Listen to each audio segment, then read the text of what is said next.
we're diving into mealworm farming, not just as a food source for our chickens, but also for the amazing frass that they produce, which is an awesome organic fertilizer.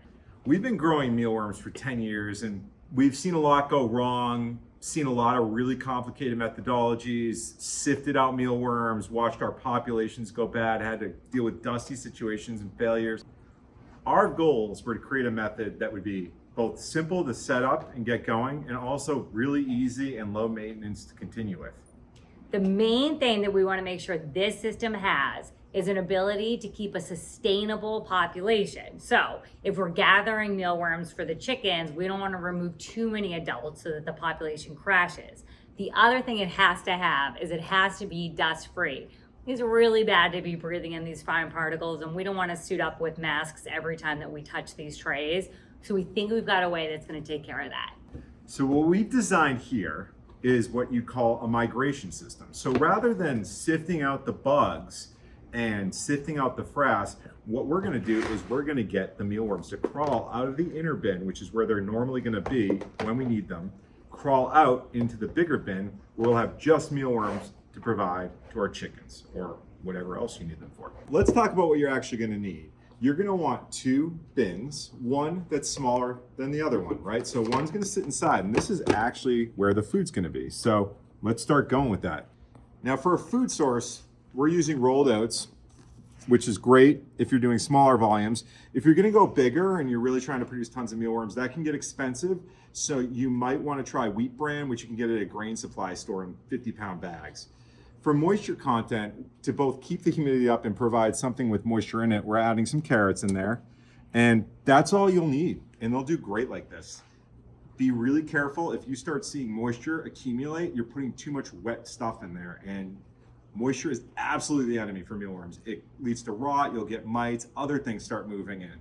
And speaking of, to prevent other things from moving in, we did this. So we took a piece of mosquito netting, cut a hole with a box cutter, and taped both sides. So now, you know, the mealworms are never going to crawl up and out the sides, but this is going to keep other things from coming in here. And if you've ever had a mealworm contamination issue where something that's flying can get in there, it can be a total headache. It can lead to disease in your mealworm populations. And to me, this is such a great call. Now make that opening as big as possible, because again, moisture buildup is the enemy. I've cut portals, they're too small for my mealworms. Humidity builds and it crashes. So this will be plenty big.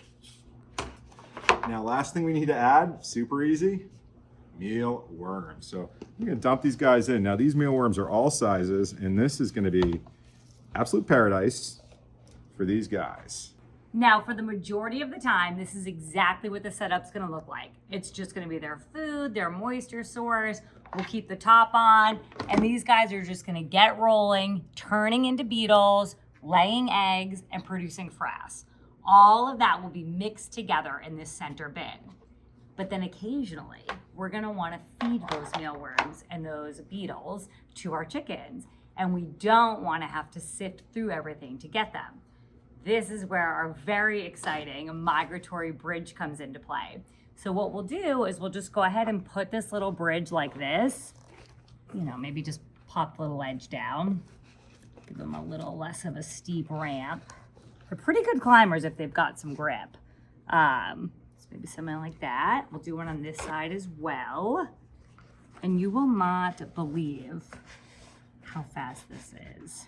The mealworms and the beetles will climb up. They'll make it to the edge, and then a good portion will just kind of drop over and in.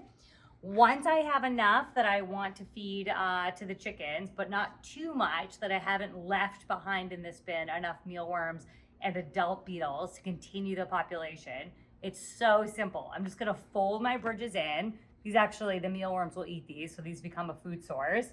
I'm gonna pop out my inner bin, and now all I'll have left are fresh mealworms and beetles, and we're good to go. Thanks so much for joining us as we built this migration mealworm farm. If you have ideas on how to do this even better, or want to share how you produce mealworms and frass, shoot us a comment. We'd love to hear from you and learn more from you.